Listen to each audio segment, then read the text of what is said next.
সরকার রেখে নিজের ফায়দা হাসিল করবেন, বাংলাদেশের জনগণ কখনো তা মেনে নেবে না, দেবে না, দেবে না। বাংলাদেশ জাতীয়তাবাদী দল চট্টগ্রাম বিভাগ বিএনপির জন্য একটি উর্বর ভূমি। আমরা চাই এই বাংলাদেশ জাতীয়তাবাদী দল চট্টগ্রাম বিভাগ উত্তরোত্তর আরো শক্তিশালী, আরো সমৃদ্ধশালী হোক, যাতে যে কোনো আন্দোলনে বাংলাদেশের সর্বোচ্চ ভূমিকা এই চট্টগ্রাম বিভাগ থেকে আমরা রাখতে পারি। আমাদের নেত্রী বেগম খালেদা জিয়াকে বছরের পর বছর বন্দী করে রাখা হয়েছে। 2 কোটি টাকা, 6 কোটি টাকা হয়েছে। সেই বিচারপতি মালিক কিভাবে জামিন পায় বাংলাদেশের মানুষ, তার জবাব চাই।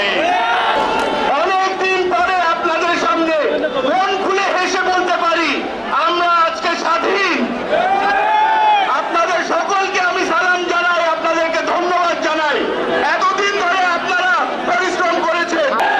আওয়ামী লীগ নেতা কর্মীদেরকে আমরা সতর্ক করে দিয়ে বলতে চাই, এদেশের যার নেত্রী নেতা কর্মীদেরকে রেখে নিজের প্রাণ নিজে বাঁচিয়ে পালিয়েছে, আওয়ামী লীগকে হাসিনা নিজের চাবর দিয়ে গেছে। এটার নাম নেওয়ার আর কোন অবস্থা নাই এই বাংলার মাটিতে। তারা হত্যাকারী, তারা দুর্নীতিবাজ, তারা লুটতরাজকারী, তারা বাংলাদেশের মানুষের হত্যাকারী হিসাবে চিহ্নিত আছে।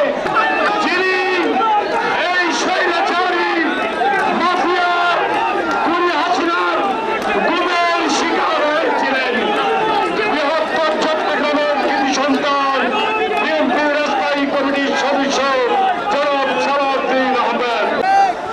নতুন গণতন্ত্র দিবস, বাংলাদেশের মানুষ গণতন্ত্রকে ছিনিয়ে নিয়ে এসেছে।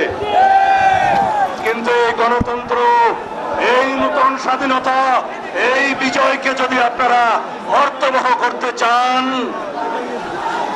তাহলে ধৈর্য ধরতে হবে, আন্দোলন চালু রাখতে হবে, জাতীয় এবং আন্তর্জাতিক ষড়যন্ত্রকে মোকাবিলা করতে হবে। সুতরাং চলমান এই আন্দোলন গণতন্ত্র যতদিন প্রতিষ্ঠিত না হবে সত্যিকার ভাবে, ততদিন চালু রাখতে হবে। প্রকৃত গণতান্ত্রিক নির্বাচনের মধ্য দিয়ে যতদিন পর্যন্ত একটি রাজনৈতিক সরকার প্রতিষ্ঠিত না হবে, সংসদ প্রতিষ্ঠিত না হবে, ততদিন পর্যন্ত আমরা রাজপথের এই আন্দোলন অব্যাহত রাখবো।